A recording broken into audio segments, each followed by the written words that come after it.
Ito naman. Yun. 42.5. Chamba. Makanting na naman tayo ngayon. Itong malit na pambot ang gamitin natin kasi dalawa lang kami ni Boss Bon. Si Bro Hilbert ay umuwi pa sa Leyte. At kami na lang ni Boss Bon ngayon ang hunting. Wala pang season. Ang season ngayon ay sa 28 pa. At ngayon try namin, baka may mahuli rin. At may mga local spiro na namana doon kahapon. Nakahuli sila ng 7 piraso. Kaya try namin ngayon.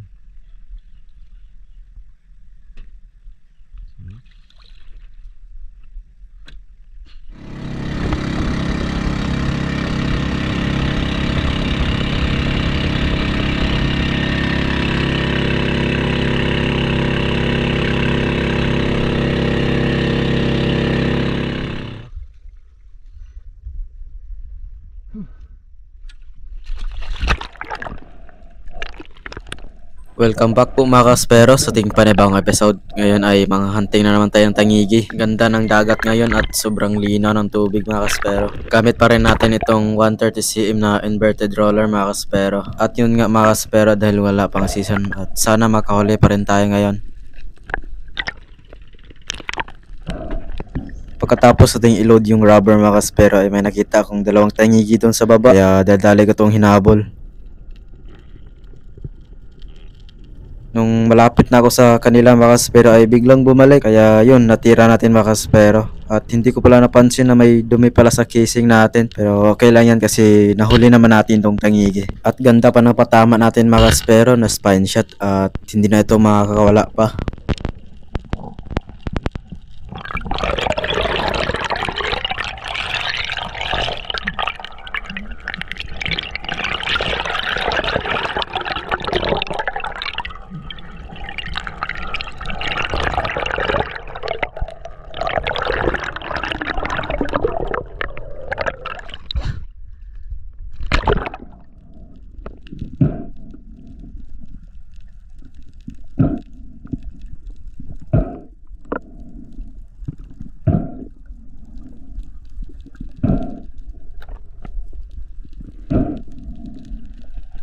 Secured na ang ating unang huli mga kaspero, isang king mackerel or tangigi.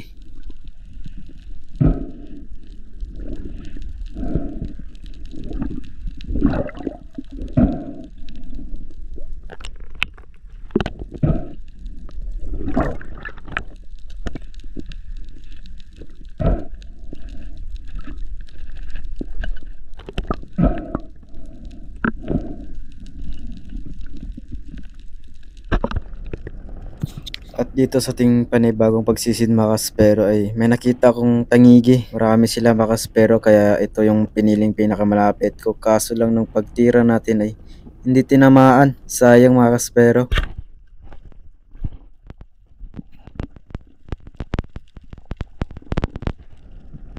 Nag-move on tayo mga kaspero at dito may napansin ako sa ilalim na isang tangigi. Kaya dali ko itong binaba para habulin. Buti na lang at maamo itong tangigi mga kaspero kaya yun natira natin at ganda pa ng patama natin. Hindi talaga makakawala. Medyo may kalakihan itong tangigi na napana natin mga kaspero kaya iyak na naman ang reel natin dito.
Na-secure din natin mga kaspero itong malaking tangigi.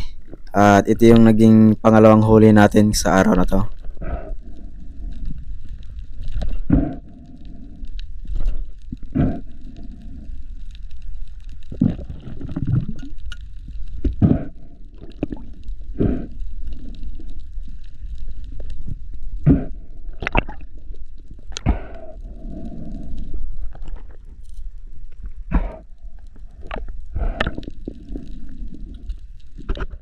Panibagong pagsisid na naman mga kaspero, at dito may nakita akong isang tangigi. Kaso lang mabilis yung langoy niya, at buti na lang nung pagtingin natin sa likod ay may dalawa. At ito na lang yung tinarget natin mga kaspero. So lang napababa pa yung patama natin. Kaya yun sa bandang huli ay nakawala.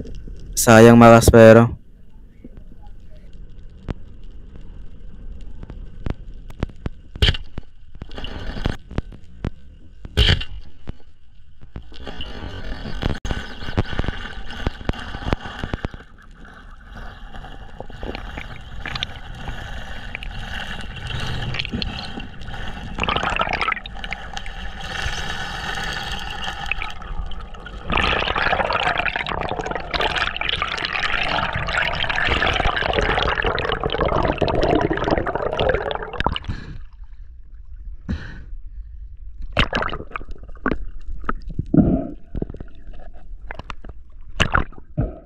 Panibagong pagsisid na naman mga kaspero, at dito may nakita akong tatlong tangigi, at ginamit ko yung isang pana mga kaspero dahil yung pana ko ay hindi pa naikasa. Target ko sana dito yung malaki mga kaspero, kaso lang is mailap, kaya itong maliit na lang ang tinira natin. At buti na lang mga kaspero ay tinamaan natin at na stone shot pa.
At secured na ang ating pangatlong tangigi mga kaspero sa araw na to.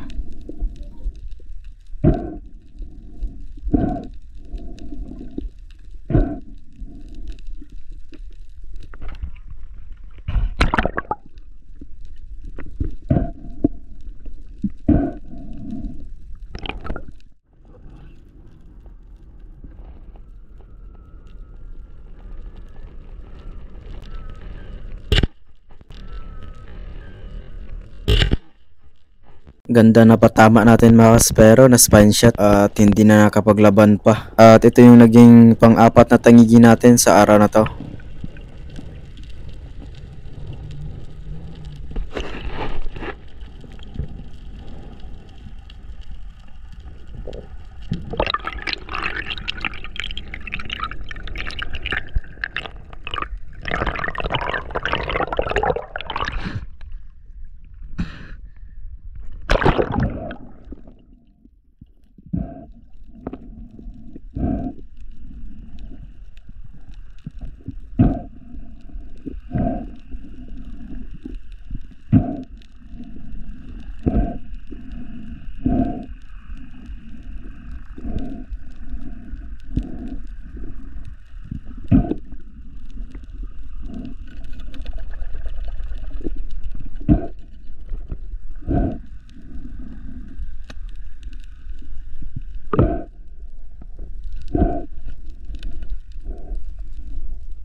Panibagong pagsisid na naman mga kaspero, at dito may lumapit sa ating decoy na dalawang tangigi, at yung tinarget natin dito is yung pinakamalaki, at nung paglapit natin sa kanila ay biglang nakarandam ng threat, kaya yun, tinira kagad natin at naglock pa yung rail natin mga kaspero, at buti na lang may extra tayo na belt rail, at yun na lang ang nirelease natin. Medyo may kalakihan din itong tangigi na napana natin mga kaspero, kaya yun, mahaba-haba din yung line na nahila niya.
Sa wakas mga kaspero ay na-secure din natin itong malaking tangigi, at ito yung naging panglimang tangigi sa araw na to.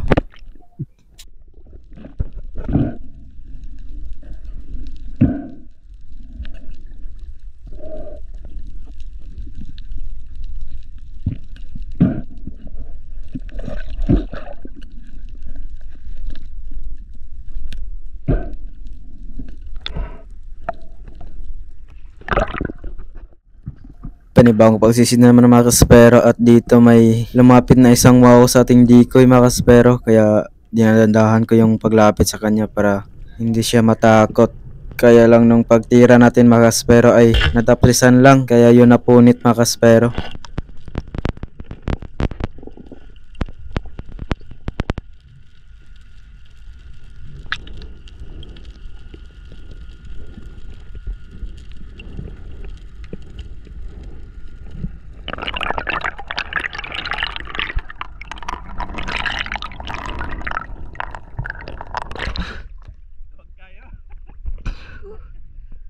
Wow.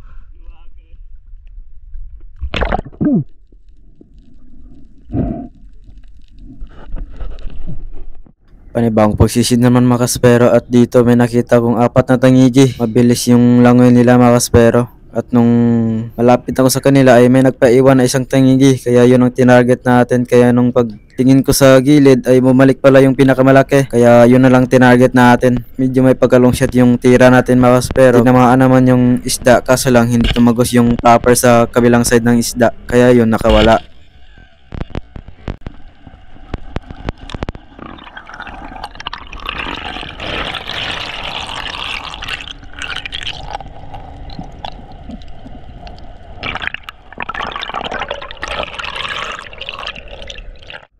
panibagong pagsisid na naman mga kaspero, at dito may papalapit na dalawang tangigi sa atin. Buti na lang at maamo, kaya nakatira tayo ng maayos.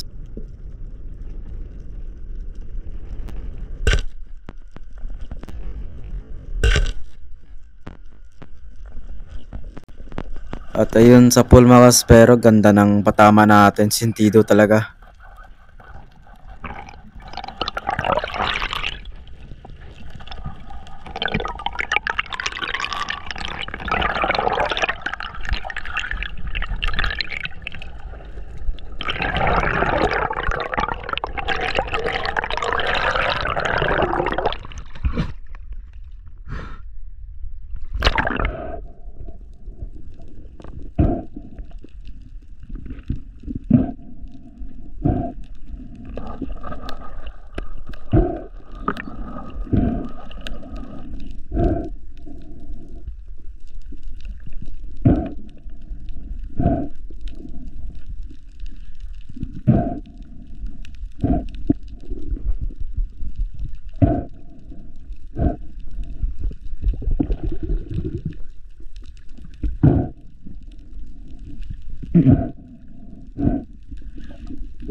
Secured na ang ating pang-anim na tangigi mga kaspero. Nakahuli pala tayo ng isang tangigi mga kaspero, at kaso lang hindi natin na videohan pagtira. At yun yung pang-pitong tangigi sa araw na to.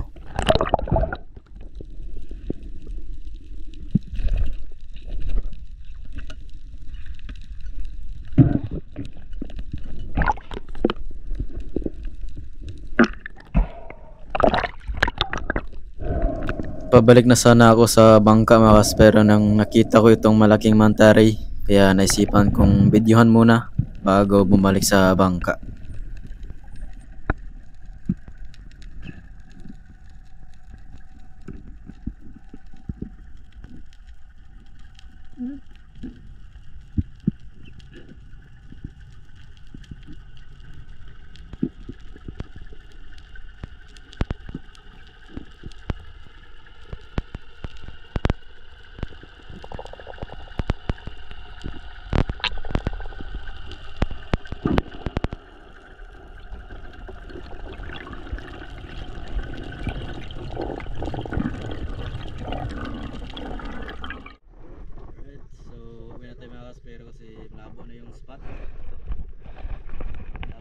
At madalang na rin yung tangigi. Uwian na. Pitong piraso tayo ngayon. Right.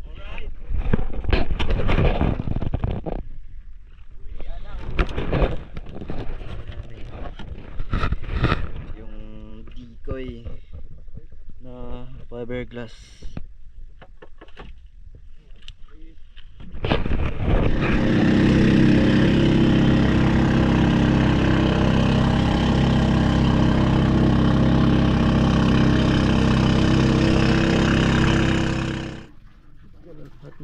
Pero ito naman yun 42.5 chamba, ano,